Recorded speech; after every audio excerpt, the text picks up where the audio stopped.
I canceled a $200,000 check on the morning of my son's wedding, not out of rage, not to ruin his big day. I did it because I finally realized I didn't belong there. I had sewn every button on his school uniforms, stayed awake through his fevers, gave up my dreams to fund his. And now, at his most important day, I was asked to sit near the kitchen, not to speak, not even to be seen. But that wasn't the worst part. The worst was learning he and his fiancée had planned it that way, for months, deliberately. That morning, I didn't cry, I didn't scream, I simply walked to the bank and made the choice I should have made years ago. This is not a story of revenge. It's the story of a mother who finally chose herself. My name is Margaret Ellison. I'm 63 years old, a widow living in the quiet suburbs of Cleveland. I've spent most of my life behind the counter of a small dry cleaning shop I built with my late husband, Walter. It wasn't glamorous work, but it was honest, and it paid for our modest home, our groceries, and most importantly, our son, Ethan's education. Walter passed away over a decade ago, and since then, Ethan has been my whole world. 2 days before his wedding, I stood in my bedroom holding a navy blue dress I'd bought just for the ceremony. Not too bright. I didn't want to seem like I was trying too hard, but not plain either. I wanted Ethan's future in-laws to see that I had dignity. The fabric felt foreign in my hands. I don't usually spend this much on clothes, but for my only son's big day, I spared no expense. As I turned to examine the dress in the mirror, my phone buzzed. A message from Ethan. "Mom? Can we talk about the wedding?" My stomach sank. Months of planning, thousands spent, and now he wanted to talk? I tapped the screen and called immediately. The video connected. Ethan and his fiancée, Sabrina, were sitting on their pristine white sofa. Sabrina's hand rested on Ethan's knee like a queen on a throne. Her diamond ring caught the sunlight in a way that felt almost deliberate. "Hi, honey. Everything okay?" I asked, my voice overly cheerful to mask my sudden unease. Ethan glanced at Sabrina, then back at me. "Mom, we wanted to talk about the reception. Sabrina's family, they have certain expectations. A lot of important people will be there. Her dad's business associates, people from their social circles." Sabrina leaned in. "It's really about image, Mrs. Ellison. We were thinking it might be better if you didn't mention the dry cleaning business. Just say you're retired or maybe in hospitality. It'll just help things go smoothly." The words hit like a slap. The business I had poured blood and sweat into, the one that sent Ethan to college, the one I ran alone after Walter died, now a source of embarrassment. I opened my mouth, but Ethan jumped in. "And Mom, we've placed you at table 14. It's near the back, close to the kitchen. We thought it'd be a good spot, quiet, comfortable." I knew the layout. Tables 1 through 3 were for Sabrina's family. Table 14 was practically in the hallway. My eyes burned. "Actually," Ethan continued, his voice low, "it might be better if you only came to the ceremony. The reception's going to be intense. A lot of moving parts." A wave of silence hit me. After everything, raising him alone, funding every step of this wedding, now I was being asked to fade into the background like an extra in a movie I helped finance. I swallowed hard. "I see," I said, my voice steady, though a crack had formed somewhere deep inside. "You understand, right?" Ethan asked. "It's just one day." One day. As if the thousands of days I'd spent loving him, supporting him, meant nothing. We ended the call shortly after. I sat on the bed, the dress still clutched in my hand, and stared at the wall. I thought about the dinner where Ethan told me not to mention my business. "Just say you're retired," he'd said. Or the engagement party where I paid half, but was introduced only as Ethan's mom. Never by name. I remembered Sabrina's cold politeness, her meticulous emails, the time she forgot to include me in dress shopping. "We figured you'd be busy with work," Ethan said. Always polite, always excluding. I saw the signs now, all of them, but I had ignored them, telling myself it was just wedding stress, that once things settled, he'd come back. But each request chipped away at me. Every compromise I made, every slight I endured, wore me down. The next morning, I sat at the kitchen table staring at my checkbook. I'd written a check for $200,000 for the wedding, my life savings. Retirement was now a dream deferred, replaced by floral arrangements and catering invoices. I thought of Walter. What would he say if he were here? The front door creaked. Mail slipped through the slot. I stood and picked it up, a card from the caterer, thanking me for my generous contribution and confirming final payment. Generous. That word didn't sit right. I returned to my seat, looked again at the checkbook. My hand hovered over the phone. Slowly, deliberately, I dialed my bank's 24-hour line. "Mrs. Ellison," the teller said kindly, "how can I help?" "I need to cancel a check. Number 3324, $200,000. There was a pause. "May I ask the reason?" "The services it was meant to pay for," I replied, "will no longer be required." The morning of the wedding dawned clear, a soft breeze rustling the curtains of Eleanor's modest bedroom.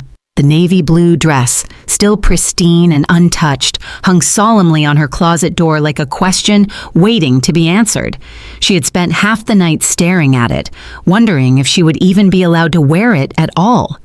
Her phone buzzed again, a third message from Matthew. "Just the ceremony, Mom. Please don't make this harder than it has to be." It wasn't a request. It was a demand, dressed in polite phrasing. She stared at the phone in her hand, then at the photograph framed beside her bed. Matthew, at age 10, missing his front teeth, a laundry basket on his head like a knight's helmet. He had called her Supermom back then. "Because you saved the world with clean clothes," he'd laughed. Now, all that remained of that little boy was a grown man who saw her love as a liability. Eleanor's hands trembled as she reached into her jewelry box, pulling out the pearl earrings Robert had given her for their 20th anniversary. Her fingers brushed over a note he had written in the card that came with them. "For every sacrifice you've made, these don't begin to compare." She wondered what he'd think of today, of Matthew, of the subtle exile being carried out under the pretense of formality. She arrived at the church 30 minutes early. The venue was grand, far too grand for the son of a laundress and a plumber. Marble steps gleamed in the morning sun. Inside, gold-trimmed pews and towering floral arrangements made it feel more like a royal gala than a wedding. A few guests stared as she entered, not recognizing her, perhaps assuming she was staff. "Excuse me," a young woman said, clipboard in hand. "You're Eleanor, right? The groom's mother?" Eleanor nodded. "You're seated at table 14, she said, handing her a small white card and offering a tight-lipped smile. Eleanor glanced at the chart beside her. Table 14 was adjacent to the exit, far from the head table, far from her son. The ceremony began in solemn grandeur. Victoria appeared at the back of the church in a gown that sparkled under the chandelier light like starlight. Her father beamed as he walked her down the aisle. Eleanor watched from the third pew, her assigned seat after a last-minute adjustment by the planner. She wasn't even in the family section. The vows were exchanged, the couple kissed, and the applause erupted. It was a beautiful wedding by anyone's standards, but all Eleanor could feel was the hollow ache in her chest as she watched Matthew lean into Victoria for the cameras, never once glancing her way. At the reception, Eleanor stood awkwardly near her assigned table. The band began to play, the wine flowed freely, and laughter echoed across the venue. Yet she felt like a ghost drifting through a party meant for someone else. She hadn't been asked to speak. There was no slideshow of baby photos, no dance with the groom. When she finally saw Matthew, he was laughing with Victoria's father near the bar. She approached slowly, unsure of what to say. "Matthew?" she started, her voice cracking like dry leaves underfoot. He turned, surprised to see her. "Mom, you made it." His tone was neutral, like addressing a distant relative. "Of course," she said quietly. "It's your wedding day." Victoria appeared beside him, her lips curved in that rehearsed smile. "Eleanor, you look very nice." There was a pause, the kind pregnant with judgment. "I hope you found your table okay." Eleanor nodded. Yes, it was lovely. Matthew glanced around, his eyes darting toward a group of Victoria's colleagues. Actually, Mom, we're kind of busy with guests right now. Maybe later, okay? The dismissal was sharp and public. Eleanor swallowed the humiliation and nodded. Of course, she said again, retreating like a soldier who had lost a battle. Back at her table, she sat in silence, picking at a salad she hadn't ordered. A man nearby leaned over. "You're the groom's mother?" he asked, genuinely curious. "Yes," she answered. "I'm Eleanor." "Nice to meet you. I didn't realize. I figured you were one of the hotel staff." The mistake wasn't his fault.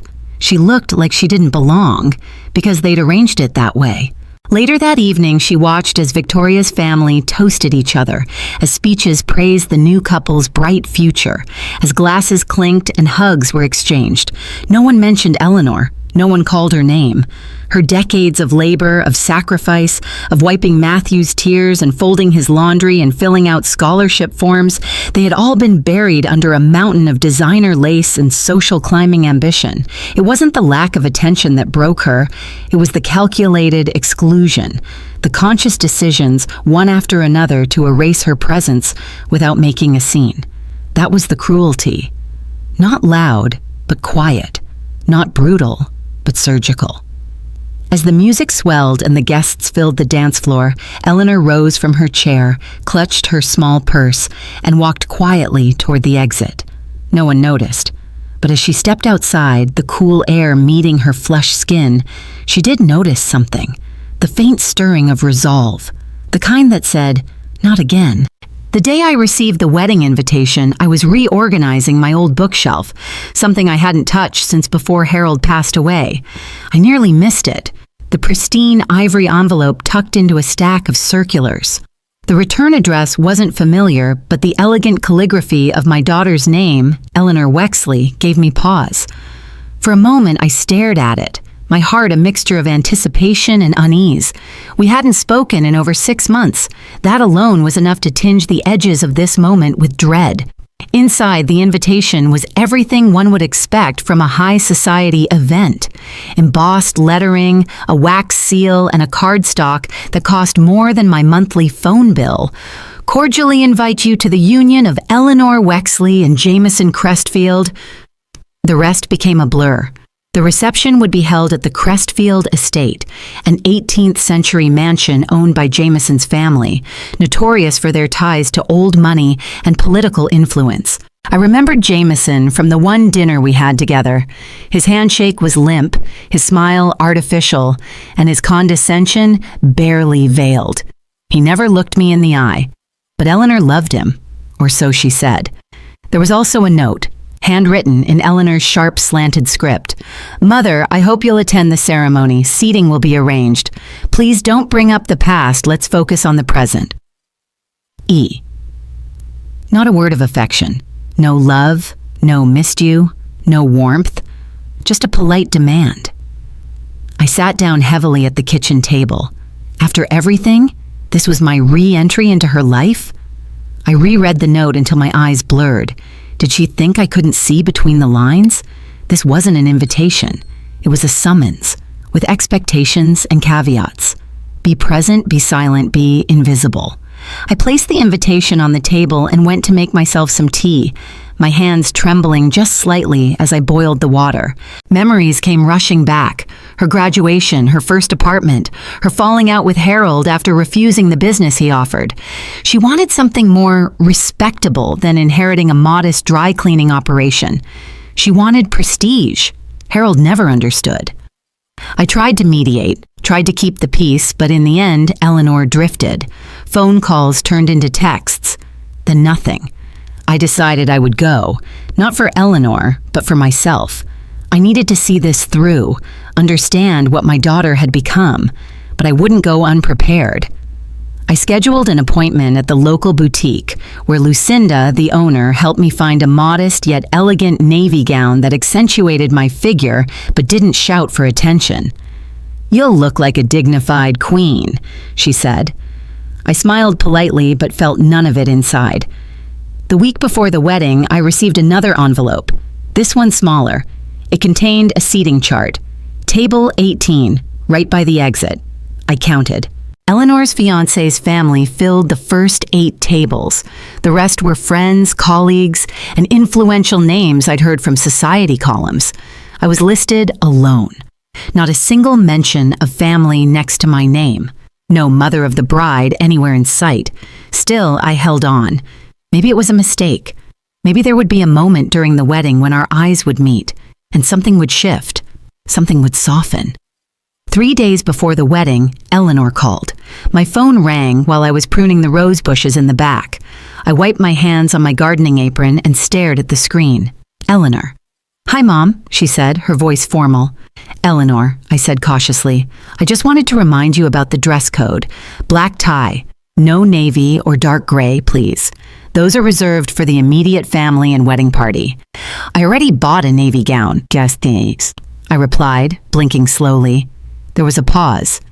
"Well, perhaps you can find something else. We want everything to look coordinated. The photographer has a vision." I bit back the words rising to my tongue. She didn't even ask how I was. "I'll see what I can do.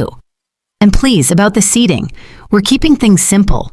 I know it's a bit far back, but it's really the best view for the ceremony." "Of the exit doors," I thought bitterly. "I'm sure it'll be lovely," I said instead.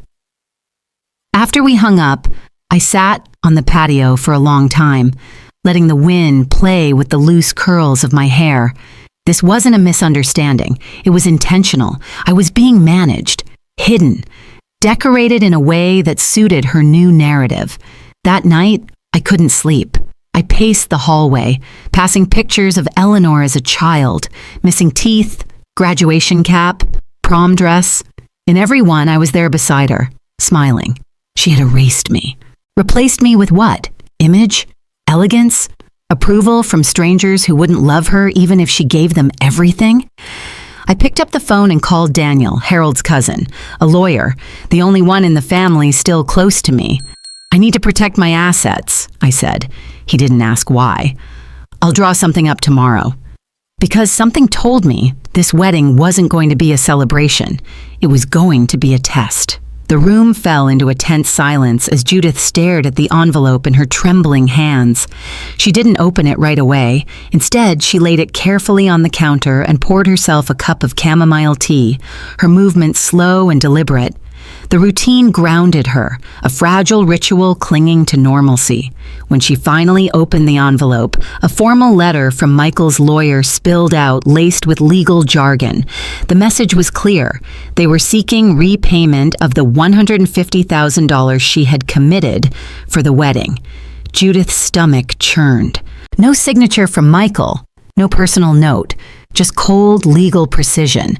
Her son had not just distanced himself, he had weaponized the law against her. Judith sat at her kitchen table, letting the reality wash over her. The boy she had raised to be principled had become someone she didn't recognize, someone who saw her as a checkbook, not a person. Her reflection in the glass of the kitchen window looked older today, lines more pronounced, eyes duller. She needed advice, someone who knew her history, someone who could help her navigate this minefield without judgment.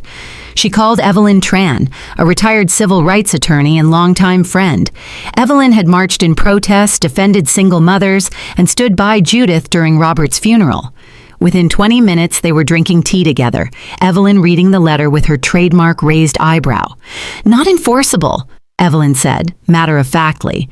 "You didn't sign anything and there's no contract. But it's not about legality, is it? It's about betrayal." Judith nodded, tears threatening again.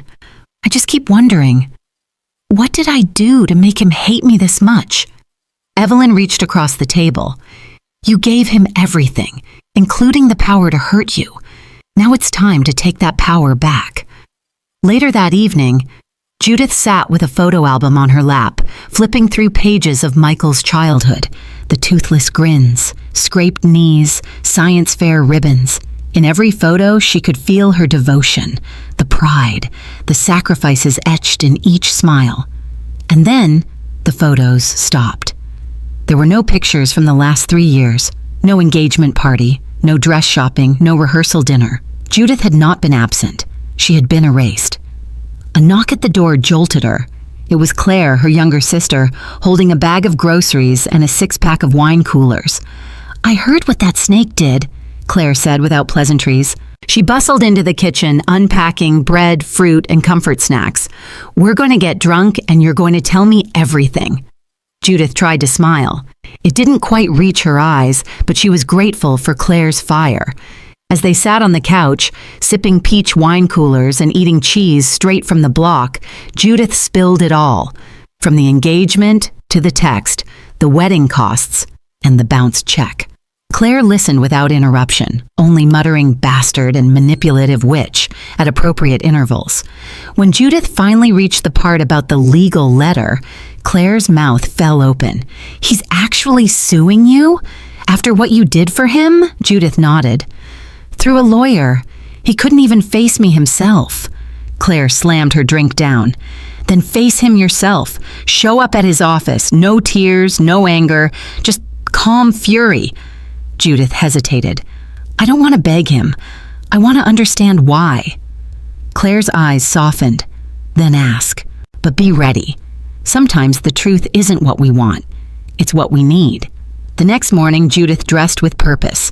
Navy slacks, silk blouse, hair pinned back. She looked like the version of herself from decades ago. Strong, composed, prepared. She drove downtown to Michael's office. A sleek building of glass and steel that felt nothing like the home she had built with him.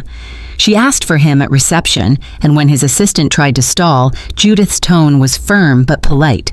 "Tell him his mother is here and she's not leaving." Within minutes, Michael appeared. His face was a mask. Shocked, embarrassed, maybe even scared. "Mom, this isn't—" "Let's talk in private," she said, brushing past him into his office. Inside, the tension was palpable. Michael stood behind his desk like it was a shield. Judith stayed standing. "I received your lawyer's letter," she began, "and I want to hear from you, your voice, not theirs, what it is you think I owe you." Michael shifted uncomfortably. "It's not like that." "Then what is it like?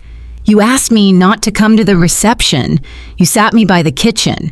You told me not to speak of the laundromat, and now you want $150,000 I gave freely out of love." "Why, Michael?" He looked away.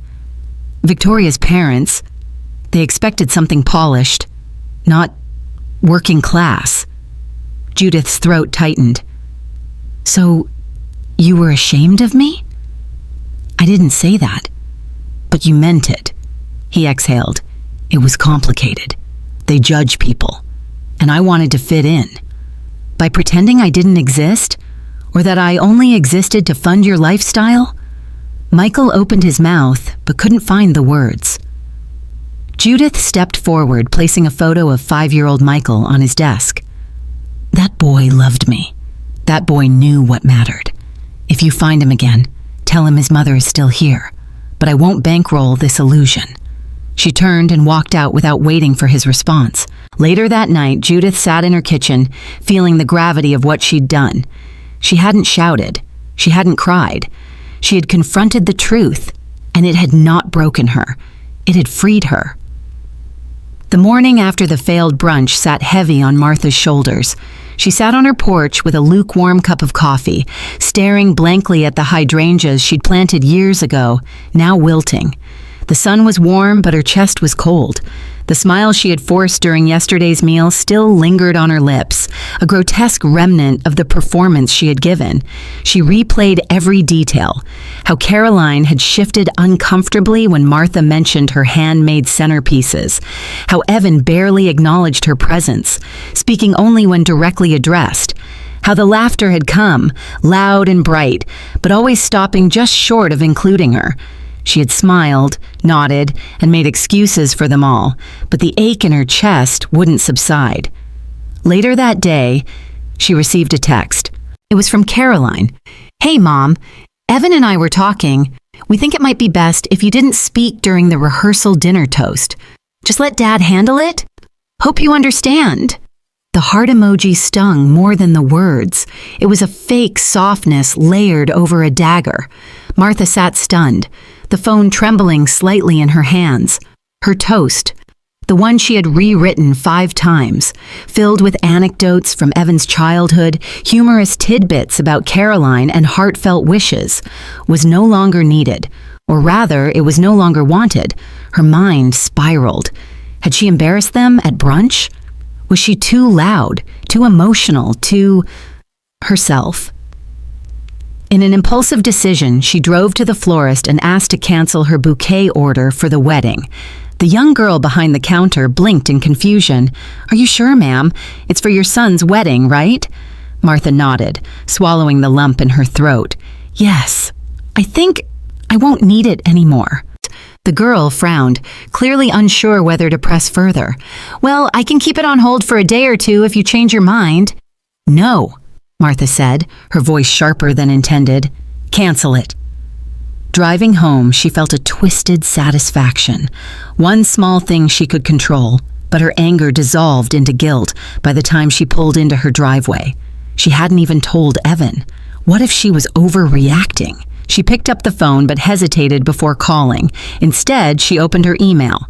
There was a message from Caroline's mother, Linda. Subject, wedding program. "Hi Martha, just a quick note. Caroline and I finalized the wedding program and realized it might be cleaner if only immediate family is mentioned in the special thanks section. Hope you're okay with that. Still so glad you'll be there." She stared at the words. Immediate family. Was she not immediate enough? She had raised Evan alone for most of his life, attended every school event, every heartbreak, every triumph. But now she was being edited out for cleanliness. That night, Martha opened a bottle of wine. She hadn't drunk alone in years, but she needed something to dull the sting.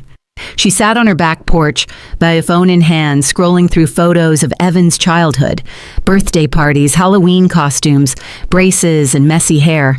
She tapped on one from his high school graduation, Evan in cap and gown, grinning widely with his arms around her. She remembered how he'd whispered, "We did it, Mom." Just the two of them against the world. How had they ended up here? Halfway through the bottle, she sent him a voice message. Her voice wavered, but she didn't cry. "Hey, honey, I got the email from Caroline's mom and the text, and I guess I'm just feeling like maybe there's no room for me anymore. I don't want to make a scene, but I need to know if I'm really welcome at your wedding or if I'm just expected to be invisible." She hit send before she could overthink it. The next morning, her phone buzzed. It was a reply. "Mom, don't be dramatic. Of course you're welcome. We're just trying to keep things elegant. Please don't ruin this for me." Elegant. Martha nearly laughed. Was her love for her son not elegant enough? Were the years she scrubbed floors and picked up shifts to pay for college not graceful? It seemed all her sacrifices had been rewritten as embarrassments. Later that day, she bumped into her neighbor, Tom, a widower with kind eyes who often waved from across the street. He noticed the redness in her eyes and asked if she was all right. She almost lied, but instead, she told him. "I think my son's ashamed of me," she said, voice trembling, "and I don't know how to be part of his life anymore without feeling like a stain he's trying to bleach out." Tom didn't offer platitudes. He just nodded, letting her words settle in the space between them. "I've got 2 sons," he said. "One calls every Sunday, the other only when he needs something. You love them the same, but they love you different. Not your fault." That evening, Martha sat at her dining table and began writing again. Not a toast, but a letter. Not to Evan, but to herself.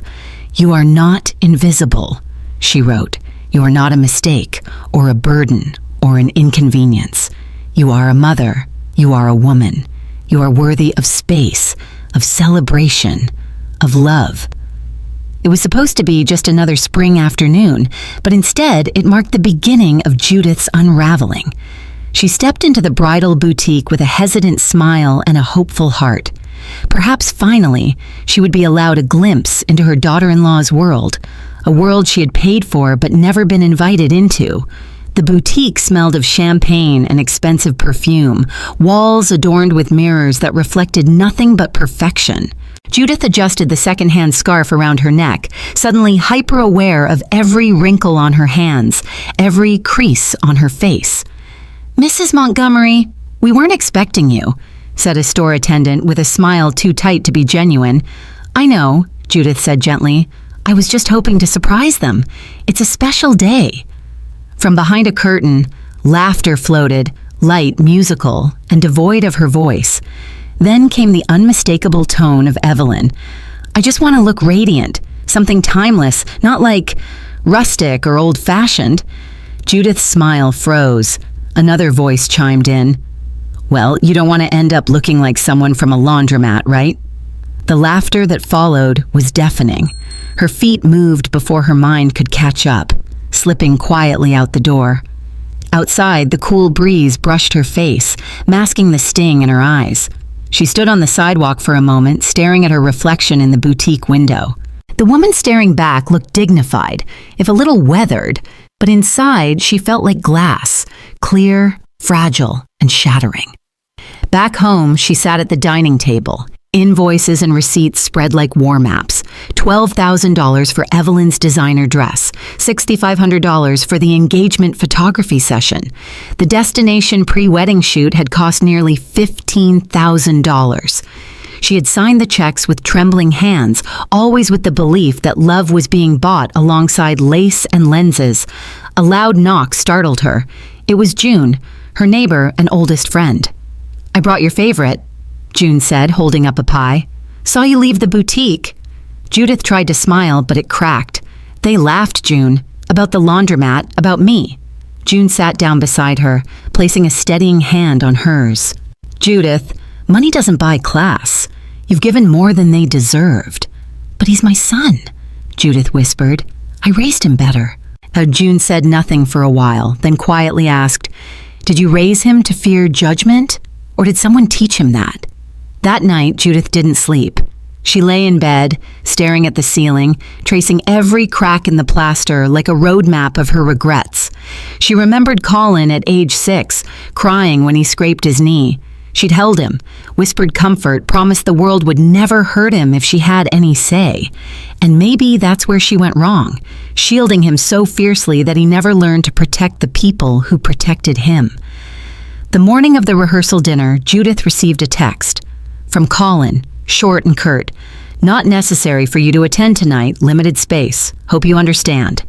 Limited space. The woman who had funded the event didn't have space at the table. Her hands shook, not from anger, but from grief. Her son had become a stranger. Still, she drove to the venue, not to cause a scene, but to confirm to herself that she wasn't dreaming. As she watched from the parking lot, she saw Evelyn's parents laughing with Colin, Evelyn beaming beside him, surrounded by chandeliers and white orchids Judith had paid for. It was a fairy tale ball, and she wasn't invited to the kingdom. She didn't cry until she got home, not even when she passed by the spare room where Colin's childhood toys still lay. Not when she poured herself a glass of wine, the same brand she'd bought for the rehearsal.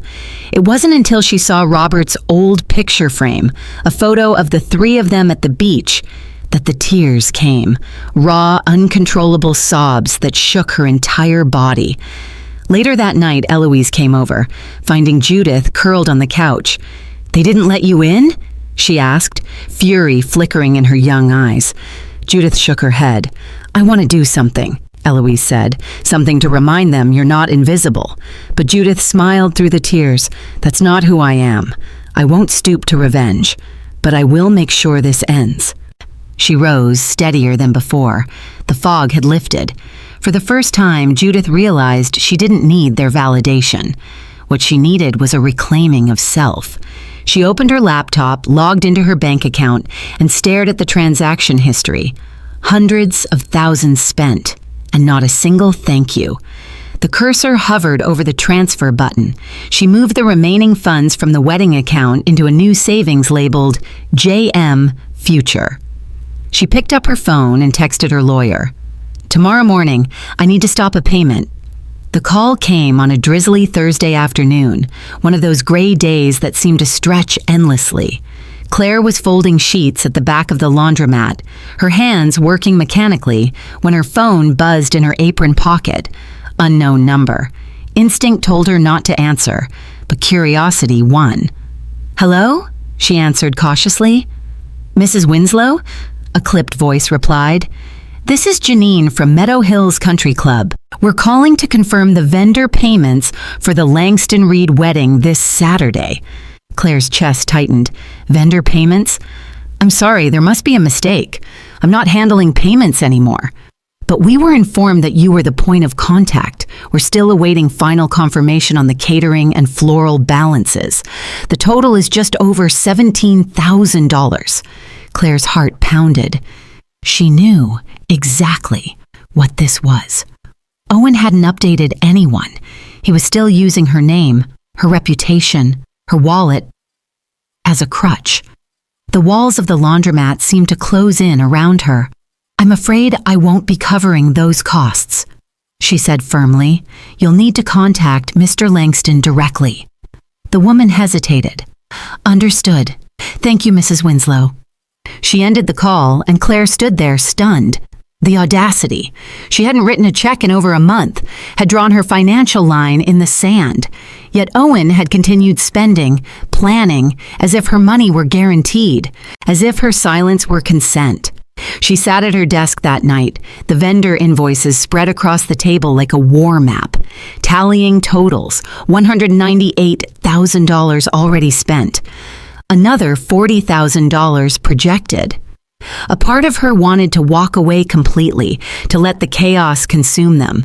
But another part, a deeper, older instinct, refused to let her legacy be hijacked. She made one call to her lawyer, Martin Ellison. Martin, it's time, she said. I want the payment on the last check stopped, and I want to talk about securing my estate. You're sure, Claire? I've never been surer. She spent the rest of the night drafting a letter, not to Owen, but to the vendors, professional, clear, and cold. She explained her withdrawal from financial responsibility, citing unauthorized commitments made in her name. She mailed it the next morning, her hands steady, her heart resolute, but the universe, ever watchful, had one more blow to deliver. That evening, as she returned from the post office, she found a white envelope tucked in her doorframe. No address, just her name in Owen's handwriting. She sat at the kitchen table, opened it slowly, bracing herself.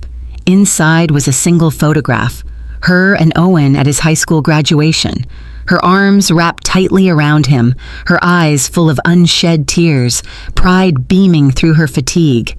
On the back, written in the same pen, remember this version of me, because I don't know where he went either. Claire's breath caught. For a moment, the edges of her resolve softened. She remembered that boy, the one who'd clung to her waist during thunderstorms, who cried when he scraped his knee but tried to be brave. But memory wasn't enough. Not anymore. Saturday arrived with a storm, literal and metaphorical. Claire did not attend the wedding. Instead, she spent the day in her backyard, pruning her late summer roses, each snip a small reclamation. At 3 p.m., her phone erupted with calls. Owen, Fiona. Unknown numbers. She let them ring. She knew what they'd say. The check bounced. The vendors walked. The dream unraveled. Let it. By dusk, silence returned. She poured a glass of wine, sat on her porch swing, and watched the rain steam off the driveway. The next morning brought another envelope. This one official. A letter from a lawyer representing Owen and Fiona. They were formally requesting that she honor her previous verbal commitments. She chuckled. Formally requesting. Like she was a bank and not a mother who had already given more than was reasonable. She handed the letter to Martin. Draft a cease and desist, she instructed, and make it sting. That week, she made one more decision. She called Emily, the young woman who'd run errands for her last summer. How'd you like to learn the ropes of a laundromat? She asked. I'm thinking of taking more time off. Are you serious? Emily's voice lit up. Completely. Claire's days began to shift. Mornings spent painting at the community center, afternoons walking the river trail with her rescue dog, Luna. She learned to make sourdough bread, picked up Italian on an app, laughed for the first time in weeks at a comedy night with the center's retirees. The void Owen left wasn't empty, it was space. Space she filled with life. Then, out of nowhere, he appeared. A rainy Tuesday, 3 weeks post-wedding. Claire was at the farmer's market inspecting tomatoes when she heard his voice. Mom! Her spine stiffened. She turned slowly. There he was, damp from the drizzle, suit wrinkled, eyes red. "Can we talk?" he asked. "About?" she replied coolly. "Everything, he faltered. "It didn't go the way we planned. Fiona's parents, they're blaming me, saying it's my fault the vendors pulled out." Claire raised an eyebrow. "Wasn't it?" He looked away. "I guess. But I didn't think you'd really stop the check. I thought you were just mad." She nodded. "That's the problem, Owen. You thought I was bluffing. You've been banking on that your whole life." "I'm sorry," he whispered. "Are you?" she asked, her tone soft but firm. "Or are you just scared?" He had no answer, just eyes full of regret. "Mom, I need help." "No, Owen," she said gently. "You need growth." The sun filtered weakly through the windows as Margaret sat at her kitchen table, her fingers tracing the edge of her empty teacup. The silence in the house had grown so thick it felt like another presence, a constant reminder of all that had been lost. After the stormy confrontation with Nathan, she hadn't heard from him, not a single call or message. Her bank statement still bore the scars of months of unchecked withdrawals. The wedding, the engagement parties, the countless bills, all still listed in black and white. A knock came at the door, interrupting her reverie. Margaret's heart leapt with foolish hope.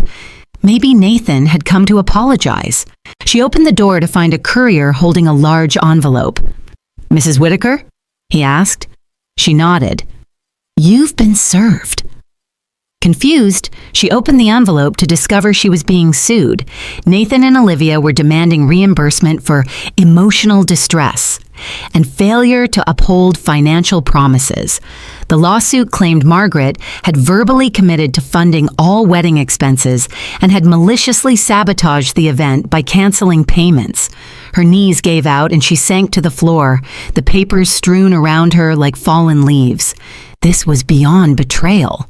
It was war. And in that moment, something shifted inside her. The Margaret who had built a life on unconditional love and tireless giving faded. In her place stood someone new, forged in heartbreak and righteous anger. She contacted her lawyer, Denise Monroe, a sharp, steel-eyed woman who didn't sugarcoat anything. Denise reviewed the paperwork and let out a low whistle. "This is aggressive, but it's also desperate. They have no solid case. You didn't sign anything, no written agreements."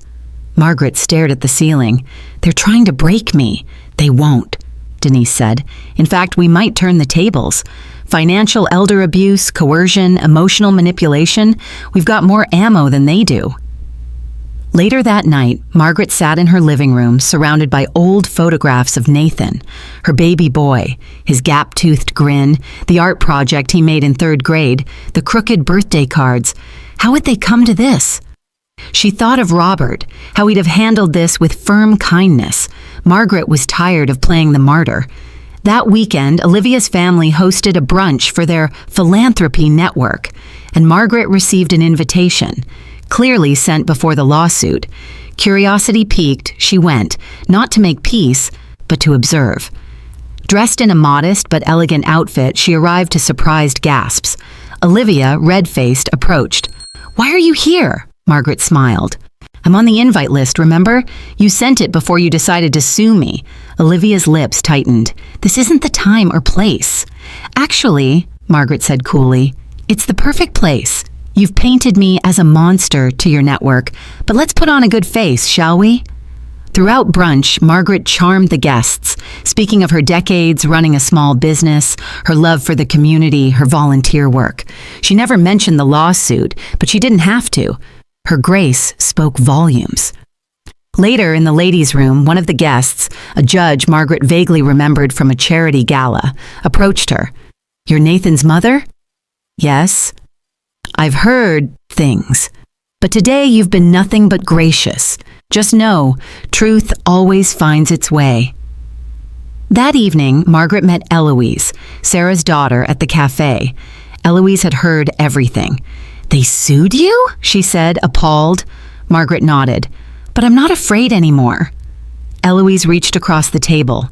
"You're stronger than anyone I know." Margaret felt it too. For the first time in years, she felt in control. The pain hadn't left, but it had hardened into resolve. 2 weeks later, the judge threw out Nathan's lawsuit. Lack of evidence. And Margaret's countersuit? It remained open. Olivia's family scrambled to silence the matter, fearing public exposure. They offered to settle. Margaret declined. "You don't get to hurt me and then buy my silence," she told their lawyer. "This isn't about revenge. It's about never letting this happen again to me or anyone else." Nathan showed up at her door the next morning, disheveled and pale. "Mom, please," he begged. "I was stupid. I was pressured. Olivia, she said we needed to stand our ground." Margaret looked into the eyes of her son, searching for the boy she once knew. "You sued me, Nathan, for emotional distress. Do you know what that did to me? I thought you'd fold. I didn't know you'd fight back. That's the problem. You counted on me being weak. You thought love meant surrender. I was wrong," he whispered. "I've lost everything. Olivia's family is cutting us off. We're drowning in debt. The house, we might lose it." "I'm sorry for your struggles," Margaret said, her voice calm. "But I won't rescue you. You have to face the consequences." "You really won't help me?" "No," she said. "And that's the most loving thing I can do for you now." He wept, and she let him. But when he left, she didn't crumble. She stood taller, her spine straight, her heart heavy but unbroken. The sun streamed gently through the wide windows of the condo, casting a warm, golden hue over the polished wooden floor. Evelyn stood barefoot in the living room, a brush in one hand and a paint palette in the other. Her latest canvas, an abstract of wildflowers and rivers, bloomed with colors she hadn't dared to use before. Not because they were unconventional, but because she had never given herself permission to feel that wild, that free. 6 months had passed since she had walked away from the church, the wedding, the shame, and from the person she'd become to keep someone else's dream alive. In that time, Evelyn had built something remarkable, a life of her own. She still woke early, not out of habit, but by choice. Morning walks by the water became rituals of mindfulness. She took a pottery class, made new friends, and started attending weekend art fairs just to soak in the creative energy of strangers. She'd even picked up journaling again, letters not to anyone else but to herself, affirmations, truths, regrets, and most importantly, hopes. But today was different. Today, she stood staring at an envelope on her kitchen counter. The return address was familiar. Michael. She stared at it for a long moment before finally opening it. "Dear Mom," the letter began. "Robert asked about you. He's 5 now. He wanted to know if he had a grandma like his friends. I didn't know how to answer that without lying, so I said you were far away." Evelyn's heart caught in her chest. She kept reading. "I've been in therapy for 2 years. I know that doesn't undo the harm I caused, but I'm trying to understand it. I'm trying to be better. For him and for me. And maybe someday, for you. I miss you. I don't expect forgiveness, but I hope someday we can talk. Your son, if you'll still have me, Michael." She sat down slowly, the letter trembling in her hands. The pain was still there, like scar tissue, not raw anymore, but present, real. She looked around at her cozy condo, the vivid paintings on the walls, the soft hum of the life she had built from the ashes of rejection. Eloise was arriving soon. They had tickets to an art exhibit downtown. Just as she set the letter aside, the doorbell rang. "Grandma!" Eloise burst in, a swirl of curls, energy, and love. "I brought cannolis!"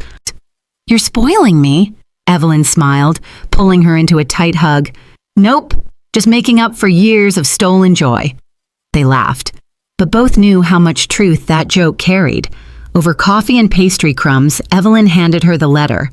Eloise read it silently, her eyes scanning every line with the weight of someone who understood the legacy of trauma and the strength it took to confront it. "What do you think?" Evelyn asked gently. "I think he's trying, and I think only you get to decide if that's enough." Evelyn nodded. That was the truth of it. Forgiveness was a gift, not an obligation. And love without respect wasn't love. It was debt. Later that night, she pulled out a fresh sheet of stationery. The moonlight streamed across her writing desk. "Dear Michael," she began, "thank you for your letter. It meant more than I expected. I've created a life I'm proud of, one that doesn't orbit around your approval or rejection. But that doesn't mean I've stopped caring." She paused, considering her next words. "I won't pretend the past didn't happen, and I can't erase the pain it caused. But I believe people can grow. If you're willing to walk toward me honestly, not for money, not for convenience, but for connection, then perhaps there's a path forward." She signed it simply, "With cautious hope, Mom." Folding the letter, she felt a strange peace. Not closure, but a kind of soft reopening. She didn't know what the future held with Michael, but for the first time, the door was no longer locked, just carefully ajar. That weekend, she stood at a community center art show, displaying her work alongside amateurs and professionals alike. One of her paintings, a chaotic explosion of blues and purples, caught the eye of a gallery owner. They spoke for half an hour. He asked if she had more work. She smiled, pointing to her booth, filled with the echoes of her rediscovered soul. "I never thought I'd be here," she said. "But you are," he replied. That night, Evelyn sat by the river with Eloise, sharing a bottle of sparkling water and listening to the wind. "Do you think people change?" she asked. "I think the ones who truly want to do the hard work, yes," Eloise said. "But even if they don't, you changed. That's what matters." Evelyn nodded, watching the water shimmer beneath the moonlight. Change wasn't a destination. It was a series of choices, and she was still choosing. Evelyn stood in her backyard, her hands buried in soil, planting marigolds along the garden path. It had rained the night before, and the ground was soft, earthy, alive. The air was thick with spring and the faint scent of lemon balm she'd planted years ago. Gardening had once been Robert's thing. He would wake before sunrise to prune, repot, rearrange, and she used to watch from the porch with coffee in hand, thinking he was too meticulous. Now she understood the meditative rhythm of it, the planting, the waiting, the reward. Her phone vibrated in her back pocket. She wiped her hands and checked the screen. A message from Michael. "Can I visit next weekend? Just me. No expectations. I'd like to meet where you are." Evelyn stared at the words for a long time, the warmth of the sun brushing her shoulders. She didn't reply right away. Instead, she leaned back on her heels and looked at the garden. It wasn't perfect. Some weeds had crept in, some blooms had yet to open. But it was hers. Cultivated by choice, not obligation. The following Saturday, she set 2 cups of tea on the patio table. No pastries, no flowers, just a quiet space, open and unguarded. Michael arrived at noon, his face older than she remembered. Lines creased his forehead. His eyes looked tired, but no longer guarded. He stood there awkwardly, shifting from foot to foot like a boy caught sneaking in after curfew. "Hi, Mom," he said. "Hi, Michael," she replied. They sat. The silence that followed wasn't uncomfortable. It was necessary. Michael glanced around the garden. "You've done a lot with the place. It looks beautiful." "I had time," she said simply. He nodded. "I've missed a lot." "Yes," she agreed. "You have." He took a breath. "I was wrong. About everything. The wedding, the money, how I treated you. I was trying so hard to build a life that looked good on the outside that I didn't realize I was tearing it apart from the inside." Evelyn listened, watching a bee dance among the tulips. "And now?" "I'm still figuring it out," he admitted. "But I know I want you in my life. Not as a resource, not as a checkbook, as my mother, as someone I need to learn from." Evelyn considered that. "I appreciate your honesty, but I need you to understand. This garden," she gestured around, "isn't just dirt and flowers. It's my recovery. Every root I plant is a piece of me I had to reclaim." Michael nodded, his eyes moist. "I want to help if you'll let me." She passed him a small trowel. "Then start by digging. That corner over there needs new soil." He blinked, then smiled. "Yes, ma'am." They worked side by side for hours, talking in bursts, laughing at old memories, apologizing in quiet ways. It wasn't a clean slate, but it was honest. And sometimes that was enough. As the sun dipped below the trees, Evelyn lit the small lanterns along the garden path. She watched Michael wipe his hands on his jeans, his hair damp with sweat and humility. "Would you like to stay for dinner?" she asked. "I'd like that very much," he said. Later at the table, Eloise joined them. She'd brought a strawberry pie and stories from her latest book club. The three of them sat together, sharing food, sharing space. There were no grand declarations, no dramatic apologies, just moments, lived and shared. Afterward, Evelyn stepped outside alone, watching the garden glow softly under the lanterns. She breathed deeply, the air rich with rosemary and new beginnings. She thought of all the versions of herself she'd had to bury to make room for the one now standing barefoot in the grass. The one who had finally learned that loving someone didn't mean erasing yourself for them. It meant standing your ground so they could meet you where you truly were. She had mourned the old garden, the one she shared with Robert. But now, as the petals unfurled around her and the earth held her weight, she realized this garden, this life was hers, and it was blooming.